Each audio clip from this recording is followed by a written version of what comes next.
Good afternoon, Good Shepherd. It's Wednesday, April 9th, 2025, and we are heading into Holy Week.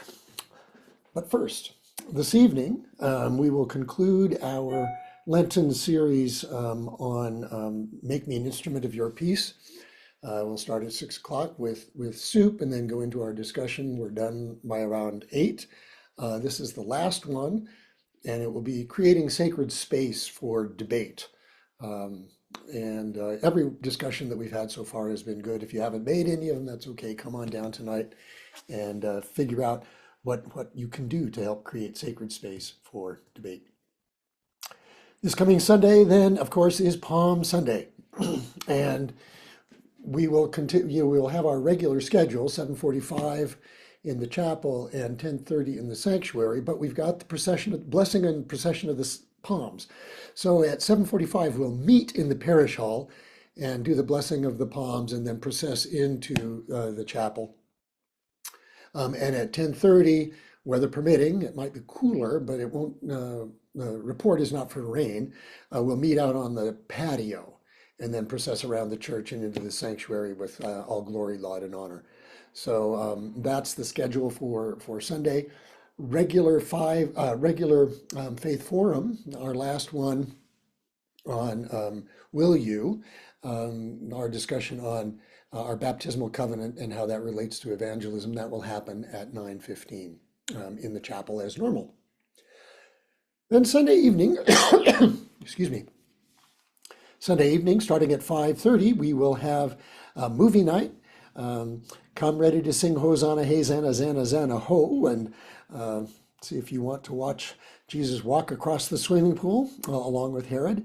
It will be a fun time. Pizza and beverages will be provided. We do ask that you sign up, and there's a sign up link in the e-news coming out tomorrow. There's also a sign up in the narthex should you be here over the next couple of days. But it will be fun. We had a lot of fun last year, and we will again this coming Sunday night. Then we are into Holy Week, and so the main portion of Holy Week is, of course, the last several days, known in church language as the Triduum, those holy 3 days. And so it will begin on Thursday with our Maundy Thursday observance. Again, we will start in the parish hall with a soup supper. It's a potluck soup supper.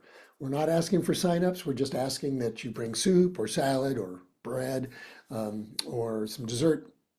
We'll start at 5:30, probably around 6 o'clock. We'll move into the service portion of the Maundy Thursday observance. We'll have lessons and homily in the parish hall, and then we'll move into the sanctuary for Eucharist and the stripping of the altar and washing of the feet. And then all of the materials from the sanctuary will be taken into the chapel where we will have the vigil at the altar of repose. So for those of you who would like to pray in front of the altar, there's a sign-up sheet again online and in the narthex, the hallway, for slots to do those prayers. And they can be done. We will have it Zoomed. So if you cannot make it all the way down here to pray in person, you can pray observing the altar. It will be Zoomed for those hours between 8 p.m. and 8 a.m. the next morning. So we want you to sign up for that. Good Friday service is at noon. It will be live streamed.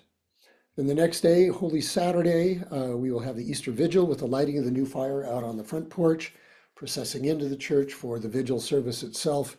Again, this will be live streamed. That service is dramatic. It's one of my favorite services, one of most people's favorite services once they've done it. And moving from darkness to light, literally and figuratively. So that will be at 7:30. Easter Sunday, the services are at 9 o'clock and 11 o'clock. 9 o'clock and 11 o'clock, both of them will be in the sanctuary. The 9 a.m. service will be Zoomed. So in between will be the Easter egg hunt.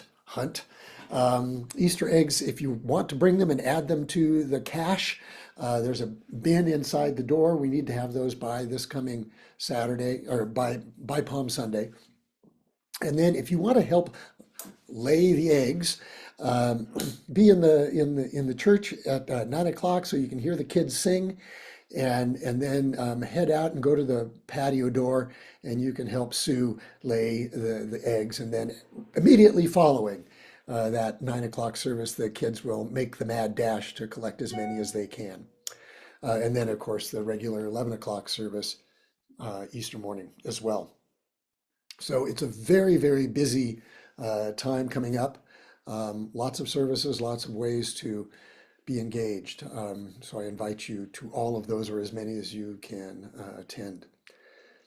Following, and then looking a little bit further ahead in the following week, it's Earth Day during that week, and there will be a variety of ways to engage with that.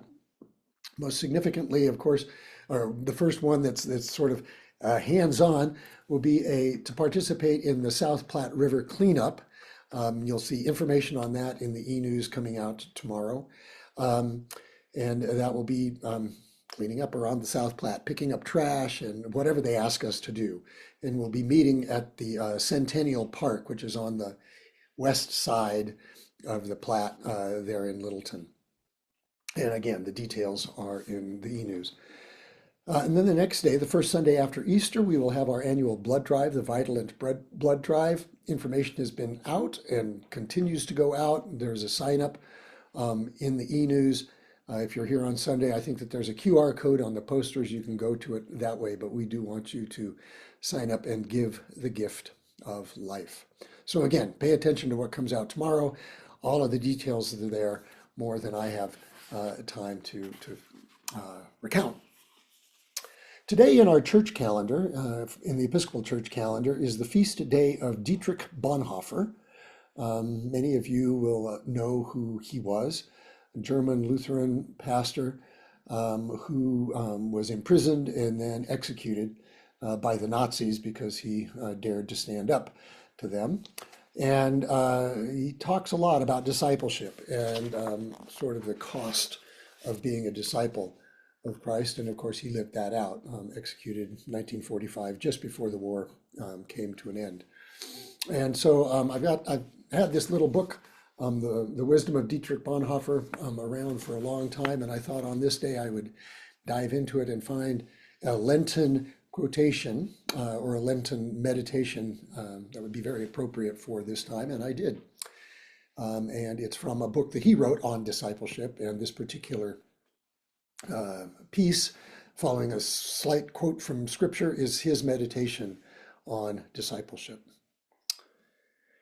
As Jesus was walking along, he saw Levi, son of Alphaeus, sitting at a tax booth, and he said to him, "Follow me."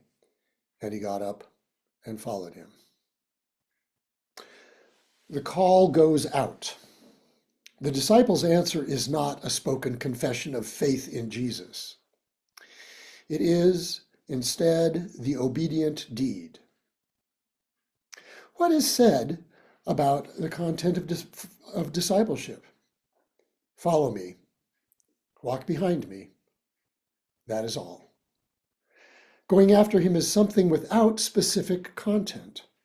It is truly not a program for one's life, which would be sensible to implement.